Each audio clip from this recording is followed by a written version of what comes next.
नवरात्र देवी के रूप में नारी शक्ति की उपासना का महापर्व है, जो इस परम सत्य को उजागर करता है कि सृष्टि की मूल ऊर्जा शक्ति नारीत्व में है। बिना शक्ति के पदार्थ निष्क्रिय हैं। मनुस्मृति स्त्रियों को घर की स्वामिनी, गृह लक्ष्मी और देवी के विशेषणों से संबोधित करती है। नारी शक्ति को घर की सुख समृद्धि का आधार माना गया है। जीवन में सुख समृद्धि प्राप्त हो, इसलिए नवरात्र में भगवती देवी के पूजन का विधान अनादिकाल से चला आ रहा है। केवल नवरात्र में ही नहीं, अपितु नारियों को सम्मान देने तथा प्रसन्न रखने की प्रेरणा मनुस्मृति सदा प्रदान करती है। मनुस्मृति के सूत्रानुसार जिन्हें कल्याण की इच्छा हो, वे स्त्रियों के साथ कभी कलह ना करें। मनुस्मृति के अध्याय 3 का 56वां श्लोक अत्यंत प्रसिद्ध है, जो बताता है, यत्र नार्यस्तु पूज्यन्ते रमन्ते तत्र देवताः, यत्रेतास्तु न पूज्यन्ते सर्वास्त्राफला क्रियाः। अर्थात जिस कुल परिवार में नारियों की पूजा अर्थात सत्कार होता है, उस कुल में देवतुल्य उत्तम संतान होती है, और जहाँ स्त्रियों का सम्मान नहीं होता, वहाँ सभी क्रियाएं निष्फल हो जाती हैं। नवरात्र देवी के रूप में प्रकृति का पूजन ही है। चैत्र नवरात्र का 9 दिवसीय पर्व प्रकृति और शरीर के बीच संतुलन बनाने का समय है। चैत्र के उजले पक्ष अर्थात शुक्ल पक्ष की पहली तिथि को नवरात्र प्रारंभ होती है। इस समय मौसम में आए बदलाव से तालमेल बिठाने के लिए शरीर और मन को पूजा, पाठ, जप, तप और उपवास के माध्यम से तैयार किया जाता है। चैत्र नवरात्र से हिंदुओं के नव वर्ष के पंचांग की गणना प्रारंभ होती है। इसी दिन वर्ष के राजा, मंत्री, सेनापति, कोषाध्यक्ष तथा वर्ष की कृषि के स्वामी ग्रह का निर्धारण किया जाता है, जिससे वर्ष में अन्न, धन, व्यापार, सुख और शांति का सामूहिक आकलन किया जाता है।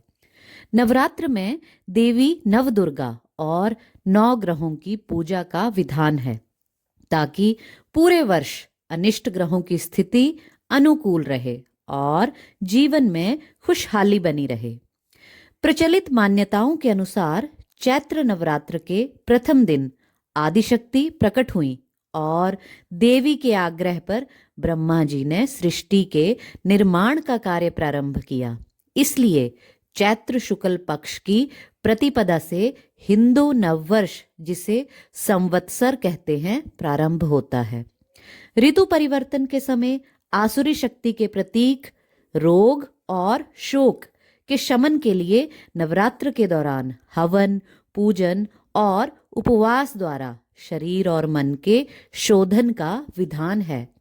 चैत्र नवरात्र के 9 दिनों में विधि पूर्वक व्रत, उपवास करने से आगामी ऋतु के लिए व्यक्ति अपने अंदर शक्ति का संचय कर लेता है। इसका फल ये होता है कि अगले ऋतु परिवर्तन तक ना तो कोई रोग व्याधि और ना ही किसी प्रकार की चित्त की विकलता व्यक्ति को पीड़ित करती है। सृजन की अधिष्ठात्री नारी सृजन की अधिष्ठात्री है। नारी हर रूप में एक शक्ति है। देवी स्वरूप में वह महिषासुर जैसे महादानव का मर्दन अकेले करती है।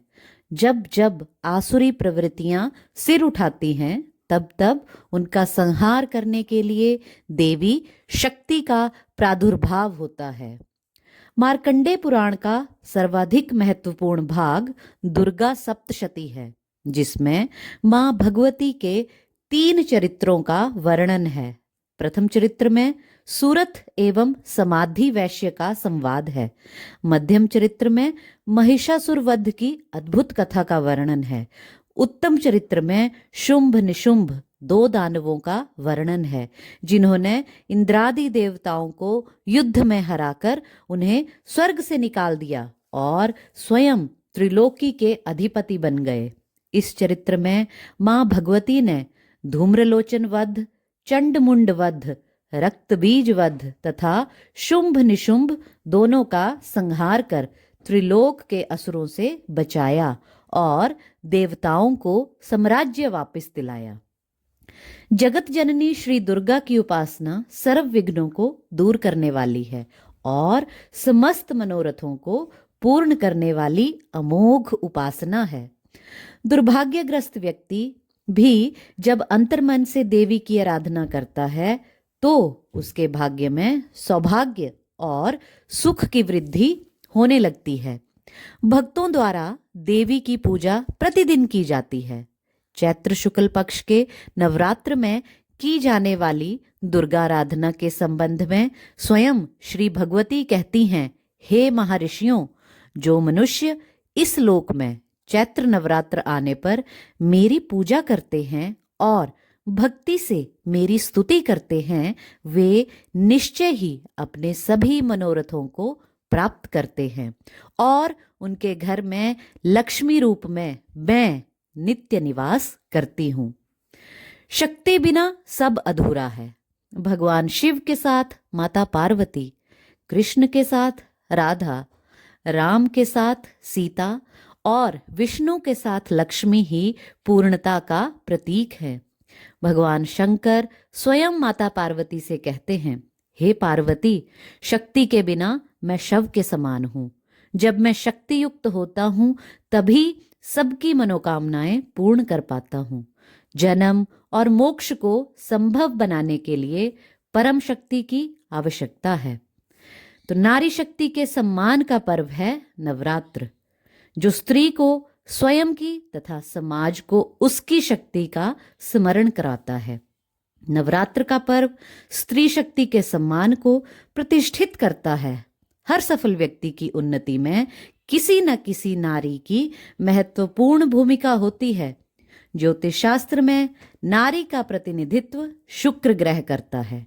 यही शुक्र ग्रह लोगों को धन, वैभव और ऐश्वर्य प्रदान करता है। ज्योतिष शास्त्र के अनुसार धन लाभ के लिए शुक्र ग्रह का बलवान होना अत्यंत आवश्यक है, क्योंकि शुक्र का संबंध स्त्री से है। इसलिए धन, संपत्ति और ऐश्वर्य की कामना रखने वालों को स्त्रियों का अपमान नहीं करना चाहिए।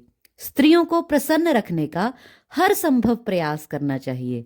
सिद्धांत है, आपके अंतर्मन के भाव ही आपके भाग्य का सृजन करते हैं। तो नवरात्र के दिनों में तथा उसके बाद भी जितना अधिक अंतर्मन से स्त्रियों के प्रति सम्मान का भाव रखेंगे, उसी अनुपात में देवी की कल्याणकारी ऊर्जा आपका कल्याण करेगी। जय माता दी।